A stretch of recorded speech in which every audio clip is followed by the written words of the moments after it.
Hi, Lizzie. Good to be here. Thank you, everybody, for attending.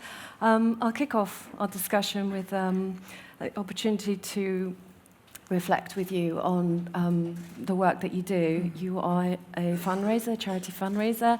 You're a grief investigator, and I know you work with companies looking to help people stay at work after bereavement. Yes. So would you tell us a little bit about what brought you into this world, the grief world? Yes, so I started out in my early 20s working for Channel 4 in television. I was so lucky. I had a very happy family life, very happy workspace. And I left London to move to the Cotswolds to have my first child, Harry, who was born absolutely fine. His report said vigorous, healthy baby. So that was a big sigh of relief. Had my second son, Cam, 17 months later. And I was just thinking about going back to work and how I was going to do that when a health visitor came round to just check up on our 6-week-old baby, Cam, and happened to notice that Harry wasn't weight-bearing properly on his legs. They suggested we went to just have him checked out to see if there was anything wrong. I wasn't suspicious at all at that time as a first-time mum. And we were told a week later the diagnosis, which for me was the start of my grief. And the diagnosis was that Harry had a genetic neurological degenerative condition that was incurable. He could live into adulthood, which is technically medically 16, and all our children, male and female, had a 1 in 4 chance of having this condition. So suddenly, my blissful life just evaporated. The landscape was that there was nothing familiar. It was the start of my grief journey, I suppose, and also now I look back, it's 19 years on for me. It was the start of me being fascinated by grief and how we all respond so differently to it. Harry lived to 6.5. I was full-time carer in that time, so I also learnt what it's like for families being full-time carers, not being able to work. We had 20 medical people working with Harry at any given time. That alone for anybody is so hard to deal with, just the amount of the logistics. I mean, being in production on the news was nothing compared to dealing with 20 healthcare professionals. And I know that in any workplace there are so many people. I know my situation was extreme, but now that I'm going into companies and working on the challenges that people face going back to work after a major bereavement, I don't think grief is competitive. I lost a child, but for somebody else it could be any amount of other things. It could be workplace change, it can be divorce. There are so many reasons that people grieve, and I'm really fascinated by the effects of this. But also I've learnt, not just through my own story, but by witnessing and coming alongside other families, the amazing amount of ways there are to cope with this. It's not doom and gloom story. No. It's hopefully a story of hope. And Chloe, I think you with your work, your more clinical work. Yeah. We come from different angles. Mine's my personal witnessing, and yours is the clinical side. But we've had such amazing conversations. We find the same things, don't we? I mean, I came into this world, the grief world, as a teenager. One of my best friends suffered an extremely violent and traumatic loss of her older sister, and it shook us all, and it changed my life forever. So because of that, I ended up studying psychology, and I ended up working in the media for many, many years. And my area of expertise became in the workplace around trauma. I worked for a big media organisation that sent people into hostile environments, and the effects of post-traumatic stress disorder were very prominent. And once I immersed myself in that, I became absolutely passionate about it and went on to do my PhD. I've studied traumatic loss for many, many years, and now I've married up both of my clinical careers and my business career, and do a lot of this, a lot of awareness raising. And it's so true what you say, Lizzie. Grief is a very personal affair. My experience as a clinician is that actually no two people grieve exactly alike. It is extremely dependent on kind of what your life circumstances are, what type of loss you've suffered, what your attitude is to your own mental health, what kind of a workplace environment you're in, how you feel about opening up, who you seek support from. And the thing that comes up for me again and again, and I think we'll talk a lot more around this, is the fear and the anxiety of what is happening, how has this happened, and who can I talk to in the workplace. It's very, very distressing for people navigating grief, as I'm sure many of us have to return to work. And I think, Lizzie, it would be really good if you could share with us a little bit more about what you find when you go into organisations and do your talks. What are you noticing? I think, as you've just said, the fear that people have around any grief is really challenging. I think often when you've been through a major bereavement, and I count divorce as one of those, and that affects so many people. I think when you've been through a major life change, let's call it, often work is the place you want to be. Maybe that's where you feel you can challenge your thought process. You can have a bit of an escape as well. And then you go back to work, and it's suddenly the most isolating place you can be because no one speaks to you about it. And I know that, today we're talking about broader mental health in the workplace, and I think grief is the last bastion of taboo in mental health. People are so frightened. And I constantly ask people, what are you scared of? What is the worst thing that can happen? And all I get back is saying the wrong thing. And so all of this isolation and fear just comes from that. And that is what we have to stop. We have to grow up, and we have to just get more brave at dealing with it. After my son died, I was very, very lucky in that we had used a children's hospice for respite care for during Harry's lifetime. And we'd all go and stay there as a family, all of us together. And we benefited from their incredible expertise on grief and loss. And we benefited from their bereavement care when Harry died. So I was lucky in that I had that support. And I was willing to try anything because I wanted to survive it for my remaining children. I was very lucky that my son Cam didn't have the condition, and we went on to have a daughter, Emily. And I really did feel that I needed to survive for them, but I didn't know how to. At the beginning, when Harry died, I went from being very confident to not being able to go to a supermarket, to not getting on a train for panic attacks. I was an absolute mess. And I also felt that I had no one to turn to. My husband was grieving in a very different way. I didn't know how I was going to go back to work. Every relationship I had with any friend had changed because nobody knew how to be around us. I witnessed people walking in the other direction. And everybody I talk to who's been through something like this has the same story. I ended up working for the Children's Hospice where Harry died. And that also gave me the privilege of coming alongside families. I was there for 12 years. And I was actually fundraising for them. We had to raise $5 million a year every year, so we built a team to do that. And I think actually in terms of what you can do for people, for me that was about continuing bonds. I think this notion that time heals is the most dangerous thing that anybody can think.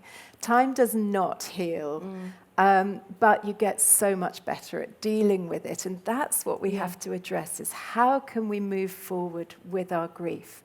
And for me, being linked to Harry through the Children's Hospice was really empowering. I felt that the part of me that was mum to Cam and Emily could still be, and the part of me that was mum to Harry could still fulfill that role in some way. And I think when people have been through a major life change, the way people can help them is not to say, are you better now? Are you recovered? Time heals. It's how can we all find a way forward together whilst bringing the memory of whatever it is with us. And that's the base from which we should all start. And it's the base for the workplace too, I think, is how can we do this together? Not one person isolated on their own with everybody paralysed by not being able to speak. Yeah. It's so wrong. I think you're spot on, and I want to add to what Lizzie is saying, that when we suffer a bereavement or a really significant loss, it shakes us to our core. We feel that our normal is no longer normal. We're really being called through a bereavement to reconstruct our relationship with who we are. As you say, everything changes. Our significant relationships change, our relationship with our body, and I think it's important we talk a little bit about the physical symptoms of grief, just for a little bit of awareness raising, because the body reacts just as much as the heart does and the mind does, and a lot of people don't understand their physical embodied response to grief, and that can be extremely isolating and alienating and confusing, and especially when you perceive yourself as a high-achieving, competent professional, and suddenly you're not able to get on a train or you're overwhelmed with panic attacks. So I want to say a little bit about that. When grief happens, it's unique, as I was saying earlier, and the physical symptoms that you may not realize are physical are things like you're not able to think clearly, not able to moderate your emotions, feeling cold, feeling hot, not wanting to eat, not being able to be your normal self in any way at all, getting palpitations, sleeping too much, not sleeping enough, withdrawing, becoming hyper, going on a crazy spending spree, self-medicating, drinking lots of alcohol, doing drugs, becoming reckless, making major life decisions and suddenly walking out on what is your scaffolding. So it's really important when we're trying to help people and support colleagues who are returning to work after a very difficult bereavement, that we understand, that we don't judge, we don't try and fix them, but we appreciate that everybody's human, and we need a human, compassionate, accepting, non-judgmental attitude. And that really means just reaching out and connecting and checking in. And Lizzie, what do you find when you deliver this message in companies? How's it going? I think a lot of the fear around grief relates to everything we're talking about today, which is that people in particularly larger companies are very scared of talking to their HR teams, because they know that it'll be logged against their name. And the time healing thing is very difficult, because somebody might, I think the biggest example I've got is that I found it harder to say I haven't seen my son, my 6-year-old, for 3 years than I did to say I haven't seen my 6-year-old for 3 weeks.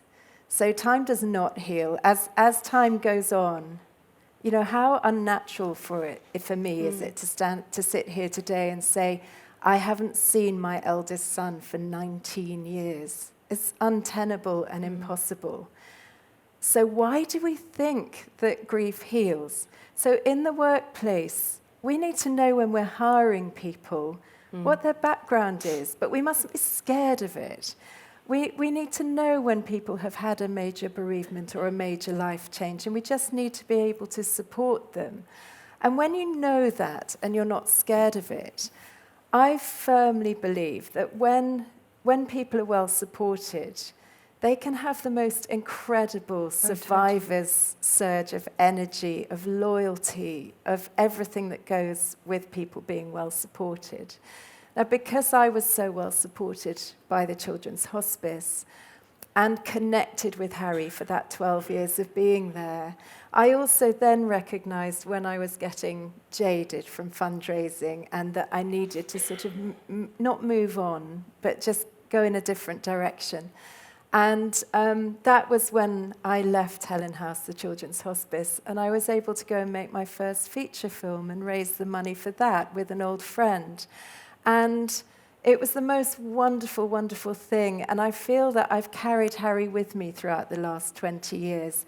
But because people around me have been able to talk to me about him, I mean, it's no surprise that the feature film we made was about 4 generations of women and a family secret and the carrying of trauma through the generations. And I think, you know, we need to stay connected to our stories and for everybody to keep up with that. And that's the thing I'm learning. People want to talk. I mean, one of the things I'm finding, which I know you see a lot, Chloe, is that I go into companies and I do a talk on grief in the workplace as a sort of motivational talk, but about the strength you can find when you come through and move forward with good support. But when I do follow-up sessions, the greatest thing people want to talk about is divorce, and particularly men in the workplace who, again, are going through the same symptoms. No one's talked to them about it. No one's supported them. They feel isolated. They're having panic attacks. Years after a huge loss, you can have terrible gut problems. You know, doctors are giving out omeprazole for gut problems, for acid problems all the time. No one's saying, why has this happened? When you have a broken heart, it doesn't show up on a scan. My partner thought he was having heart attacks 15 years after our son died. He kept having symptoms. And every time he went for a scan, guess what? It didn't show as there being anything wrong. He was suffering from a broken heart. And he hadn't felt able to go and have help at any stage during the process because he was paralyzed at that time. And he has now. And, you know, sometimes it can take many years before people can go for help, but they need encouragement. I think it's really important to just raise awareness. So when you suffer a bereavement, your body has a neuroscience response. You are flooded with adrenaline and noradrenaline, and that's why you get heart pains, because it blocks the arteries and it feels terrifying. And what I want to add, Lizzie, is that what does heal grief is an acceptance that you never get over it. You just learn to live with it. And the only way to get through it is to actually go into it, to go through it and accept what you're experiencing. A lot of people are very judgmental of themselves, very critical. And what we need to do is create a workplace that just accepts and discusses how you're doing, where you're at, in a very human way. My work is how I can do it. I couldn't bear to be a psychologist if I didn't see people move forward in life, is to use your grief as a compass. It's a compass. You integrate the person that you've lost. You keep them with you. As Lizzie says, that continuing bond is hugely important. But alongside that, you reorient yourself in what is meaningful for you now. Who are you going to be now in the face of what life's thrown at you? What is that actually like for you? And I think raising awareness, and particularly for men, a lot of men I find don't want to open up in case they're seen as weak or as unprofessional. Losing their jobs, and thinking about what the workplace can do better. I really think it isn't rocket science. It's doing things that are human and connecting, as you say. So when a member of your team is suffering a loss, reach out to them. Don't ignore them. Send them an email, send them a text, send them a message, send them a letter.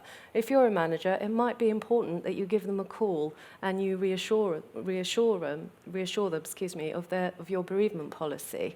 Don't assume that they don't want to hear it. When you're in chaos and you're coping with a devastating loss, it's quite reassuring to know where you stand, how much time you can have off. It's about checking in, isn't it? Totally about checking in, and it's. We do it with our family, we do it with our children, we do it with our best friends. We need to do it with our colleagues. And really, one more thing I want to say. I mean, there's lots I could say, but I know we haven't got all the time today. Is to accept that the person who is bereaved leads the way. Check in with them, ask them what would be helpful. Let them tell you. If they want to come in for an hour, that's fine. Support them through that. Let them know that the team will be happy to see them when they come back.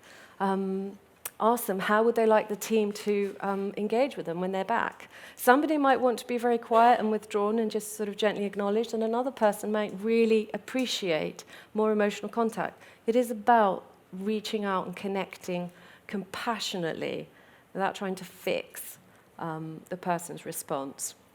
Would you agree? I would, yeah, with everything you've just said. And I think the other thing is that in relation to that, the 5 stages of grief that we talk about, Elizabeth Kubler-Ross's work, you know, that, yes, they exist, but there are so many more stages, and they're not linear. They can come at any time. So, you know, you could go through anger in the first year.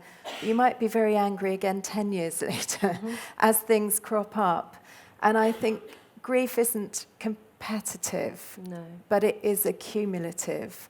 And so, you know, I think as time goes on, I experienced this personally. I went through a divorce 3 years ago, mainly because of the grief we'd experienced so differently, sadly, and coming from a different angle on it. And I think, you know, things, my parents had died in that time. A couple of very good friends had died since my son, and then divorce. And so I had imagined, because I thought naively that I dealt with everything quite well with Harry. You know, I was on top of everything and I was feeling emotionally stable. And then these other things accumulated. And when I went through divorce, I would say I actually went through a worse period 3 years ago than when my son died, because it wasn't just my son. And I hadn't dealt with that. I had at the time as well as I could, but everything else accumulated. But 3 years ago, I went back for more counselling. I did hypnotherapy, mindset work. I started doing yoga every day. I do meditation every day. I just had to readdress everything again, everything I'd learned before, but more, and get back on top of it again. And that's when I started doing the work with companies, because I realized that so many people are dealing with all of this stuff. And it's so difficult to understand it. But as you said, Chloe, it's not rocket science. You know, I know the names of all the people that would send me a text once a year on Harry's anniversary, and the people that still 19 years on will send me a card. And it is so helpful. You know, when people sometimes say, should I do something about this? Should I write to someone? Should I text them? Should I do this? My answer is always yes, absolutely. But don't get offended or scared if you don't get an answer, because they're incapacitated at the time and they can't respond. It's not about you. But do keep checking in. Try again. It's funny, in fundraising, whether it's for an arts project or business or a charity, they always say that it's 7 hits before someone responds. So, you know, you might have to send a couple of emails asking for sponsorship for something. You post to somewhere a flyer, a text, a reminder. You meet somebody. After about 7 hits, the person might have wanted to do something all the way along, but they just haven't got around to it because we're all suffering overwhelm and too much to do. So that note they've had on their desk to respond finally gets action at some stage during these 7 hits. And I think it's the same with grief. When someone's in deep grief in the early stages, they may not respond to anything you do. But just don't give up. Please don't give up, because that grief changes. And so over a year it might change. They'll be going in and out of these waves of grief, and it's like that. You know, in the first, I call the early stages of my grief, the first 3 years. Not the first 3 months, the first 3 years. That's when I had panic attacks. That's when I was trying to hold it all together and show people a brave face. But underneath, I was paddling like crazy. I was drowning in it. And every night, I'd put my remaining children to bed and just go and howl. I mean, really awful, awful grief. And gradually, it eased and changed. And my goodness, how brave did my friends have to be to stick beside me through that and to, to just be alongside, and that's what we have to do. And so, just never be scared. And I think, then for me, but I'd be different from someone else, after 3 years it began to shift and I began to do more. And I think as colleagues, it's so helpful if you keep that time scale in place. In 10 years, you still need to be in touch. You still need to be checking in. And other things might have happened. And, that's another reason I think in the workplace, with the competitive grief thing, we mustn't judge people when it's their cat. I don't judge people when it's their grandfather and think, oh, it's not your child, look at what I've been through. How do we don't know whether that grandfather brought that person up and was their one and only person in their life who's been there for them. We shouldn't judge grief, ever. Totally agree. It's fundamental that we tipping don't point. judge. It really is. And the way in which a workplace can support people returning to work after grief is very much tailored to the person who is bereaved. So reach out to them and gauge what they need, what support they need, how much time they need off, what their life circumstances are. And if it's possible to tailor it, then that obviously is ideal. What seems to happen a lot of the time is that people are just sent off for 6 weeks of counselling, which of course is important and a valuable signposting process.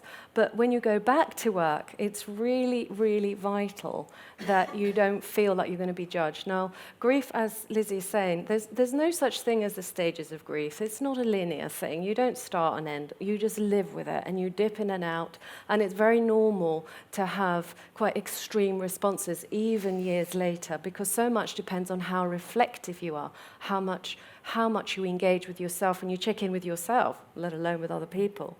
So my recommendation always is talk. Just talk. Talk to your colleagues. And if they're having a really... What I think happens quite a lot is you might be really driven, you might be really energized, you might have felt like you're having a really brilliant day and you turn up at work and you're fantastic. And then the next day you're having a really, really bad day and you're not as driven, you're not interested, you're struggling to concentrate, you feel really upset, you might break down into tears in the stress of having to go to work. It's a bit like that. So flip-flopping between very, very messy. So we just need to be compassionate and accepting. So if you have a relationship that's human and accepting with your colleague and you notice that they're having a down day, just let them know that you're noticing. What do they need? Do they need do they want to go for a walk? Just chat it through? Do they want to be left alone? Do they need some time off? A couple of hours? Where are they with it? And I think that kind of human contact, when people feel validated, so much is about feeling validated, witnessed, and supported. If they feel that their colleagues give a damn, they're likely to turn up and remain committed. It's so important. And it's hard for a whole team, isn't it? Yeah, it is. Being around the bereaved, it's hard. Or with somebody who's been through a divorce or whatever it is that set them off kilter, or workplace change. I mean, that's a terrible grief. I was made redundant from a company I absolutely loved when in my 20s, and I remember for years afterwards, even though I went on to work for Channel 4 and I had a better and bigger career as a result of the workplace change, the resentment I felt was horrendous. And I can remember sitting at traffic lights and imagining my old bosses coming and driving up next to me and obsessively thinking, what would I say to them? What would I say to them? And that was because I was made redundant really badly. I didn't realize the company was going down the pan and that actually it all fell apart 6 months later. I was sort of one of the first in, first out. And I felt so let down. Yet when my son died, because we'd done everything in our power for him to give him the best life possible, I didn't have that regret, thank heaven, and I know for many people who've been through terrible death situations, particularly suicide, of course, I was lucky to have that peace of mind, and I really realised that, and I'm grateful for it. But actually, weirdly, in my 20s, over this big workplace change, I had no peace of mind at all. And I've always held that, actually, as why we need to find not solutions for things, but solutions to moving forward. I'm going to take us through to the questions now, because we're at time. And I think perhaps this is it. They're all really good questions, but I'll do my best to answer as many as possible. What are the best initial words you can say to a colleague when they first return to work after a bereavement? Is there something you'd like to say? My gut response to that is, I'm so sorry you've been through this. I cannot imagine how you feel. Is there anything practical any of us can do to help? And you don't say that once. You say it over the months, the years. You keep on saying it. You keep checking in. I totally agree. Just acknowledging, I'm sorry this has happened. Tell me what I can do for you. Not how are you? No, don't ask how are you. That's a really bad question. Because they're likely to say, I'm fine. fine. Or they might say something very rude.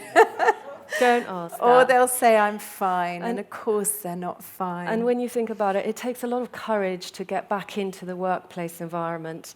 And they might have very mixed feelings, so they might be really looking for the normality and the regularity of the work environment. And saying, how are you, might trigger all those raw emotions. And they don't want to go to pieces. They're trying to get as productively as they can through the day. So don't ask, how are you? But if you feel that they are very isolated, or that they are perhaps showing signs of shutting down, you can reach out to them discreetly. It's about being discreet and being very non-judgmental and non-competitive. No advice.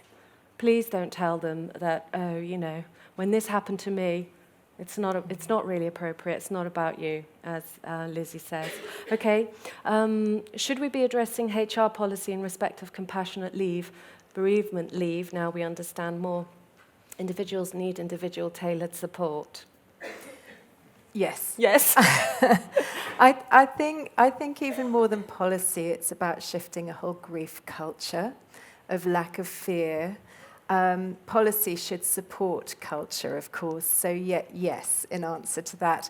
I think sometimes even just offering an extra day, just a day off even, a year, going forward forevermore, where people could take a day off on the anniversary, or they may want to be in work on the anniversary, or a birthday of the person, if it's a bereavement, and allowing them to choose when that is actually, it sounds a very little thing to do, but again, it's acknowledging and giving it the importance that it deserves, acknowledging what you're going through, and that because you're 4 years on, it hasn't changed. And I think in terms of company loyalty and all the great things about being in a community within a company and being human, just one little thing like that can really help. But yes, absolutely, people need to have tailor-made time off, don't they? I totally agree.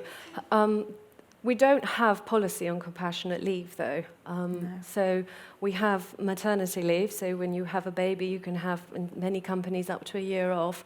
But if you lose that baby, it's down to the discretion of your individual manager. Which is terrible. That's not right, is it? I'm not suggesting that everybody needs to have a year off. What I'm saying is, in support of Lizzie's point, it just has to be tailor-made. What do they need? What would be the most useful approach for them, most appropriate? Okay. I don't believe grief support is available for people until after a few months. Are there services that people can access straight away?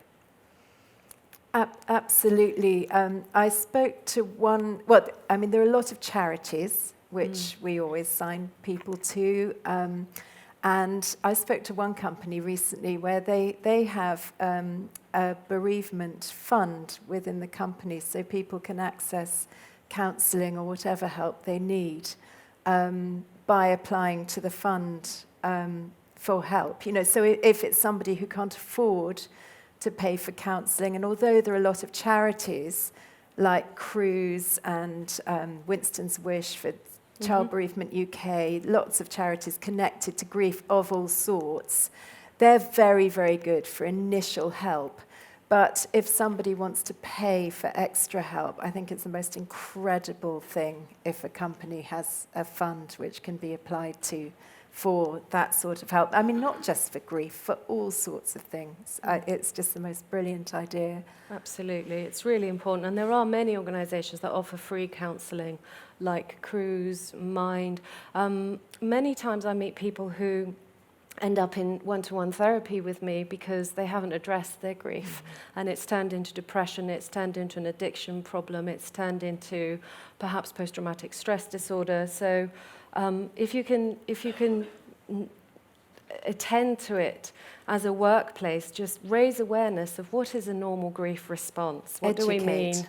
What do we mean by that? And is all grief the same? No. And what happens if you have a complicated grief? And what's a disenfranchised grief? And what's a traumatic grief? So it really is just about raising our own understanding, improving our own awareness of what a grief response is, and guiding people in the right direction. My ideal is to do a talk with a company, do some workshops with smaller groups, educating about grief and getting them to a point where they don't need me anymore, because the inherent culture of the company is that people know how to deal with it, and it will be passed on. Oh, absolutely. I think we can all do that, can't we? I think we've got time for one more question. How can you keep on checking in over the months and years? I love the idea of having grief ambassadors, grief allies, in the same way that we're having mental health ambassadors in companies and first aiders, whatever term we use.